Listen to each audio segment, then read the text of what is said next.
Yes or no, do you think that massacre was a fabulous achievement that happened under our watch? That is a ridiculous question, and I yes or no? No. I will sorry, Mr. I will Chairman, take that as a yes. I am not going to respond to that kind of personal attack, which is not a question.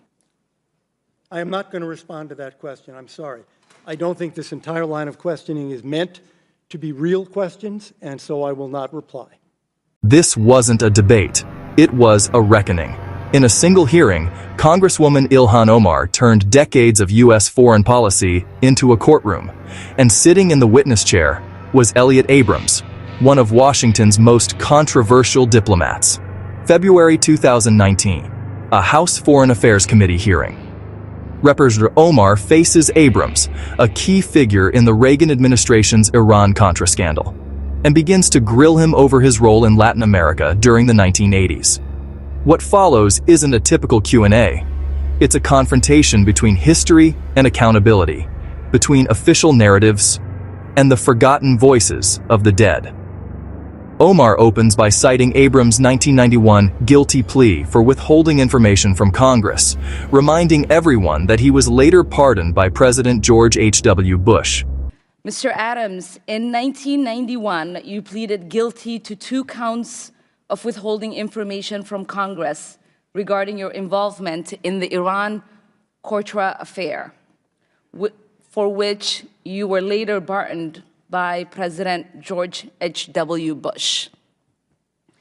I fail to understand why members of this committee or the American people should find any testimony that you give today to be truthful.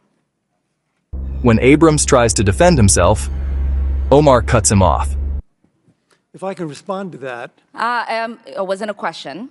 On February, that was not a question. That was I reserve the right to my time. It is not right. That was not a this question. Committee can attack on February a witness 8th, who is not permitted to reply.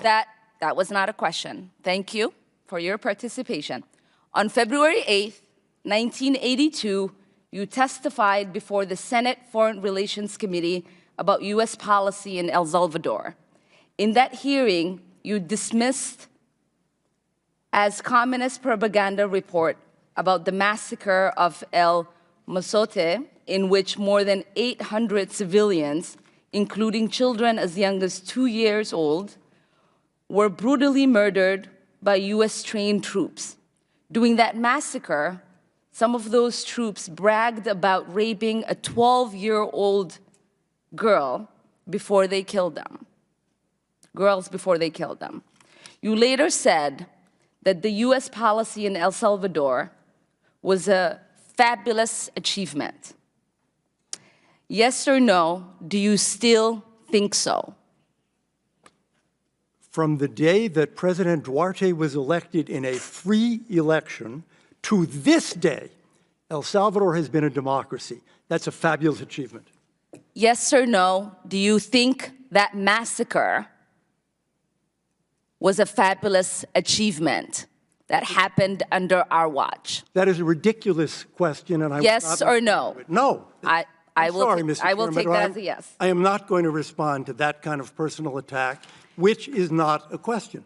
Yes or no, would you support an armed faction within Venezuela that engages in war crimes, crimes against humanity or genocide, if you believe they were serving U.S. interest, as you did in Guatemala, El Salvador, and Nicaragua? I am not going to respond to that question. I'm sorry. I don't think this entire line of questioning is meant to be real questions, and so I will not reply. Whether under your watch, a genocide will take place, and you will look the other way because American interests were being upheld, is a fair question. Because the American people want to know that anytime we engage a country, that we think about what our actions could be and how we believe our values are being furthered. That is my question. Will you make sure that human rights are not violated and that we uphold international and human rights? I suppose there is a question in there, and the answer is that the entire thrust of American policy in Venezuela is to support the Venezuelan people's effort to restore democracy to their country. That's our policy. I don't think anybody disputes that. The question I had for you is that does the interest of the United States include protecting human rights and include protecting people against genocide? That is always the position of the United States. Thank you. I yield back my time. Let's verify the facts. Iran-Contra, 1986-1991.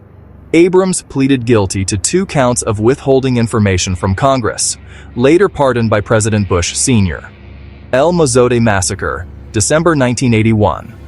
Over 800 civilians were killed by the U.S.-trained Atla-Cattle Battalion. Abrams, fabulous achievement. Quote, confirmed from his 1982 Senate testimony defending U.S. policy in El Salvador. Venezuela policy, 2019. Abrams was appointed U.S. Special Envoy during Juan Guaido's claim to the presidency, with U.S. backing framed as democracy restoration. This exchange echoes Senator Church's 1970s hearings into CIA interventions, where secrecy met morality. It mirrors John Kerry's 1986 testimony, exposing U.S. complicity in Central American atrocities. And in its intensity, it even recalls the Benghazi hearings, not in content, but in the raw theater of oversight and outrage. Ilhan Omar wasn't simply questioning policy, she was cross-examining an era. She used history like evidence in a trial, forcing an uncomfortable truth: that America's foreign policy has often been cleaner on paper than in practice. Abrams, a veteran of the Reagan and Bush years, became the embodiment of continuity in U.S. interventionism.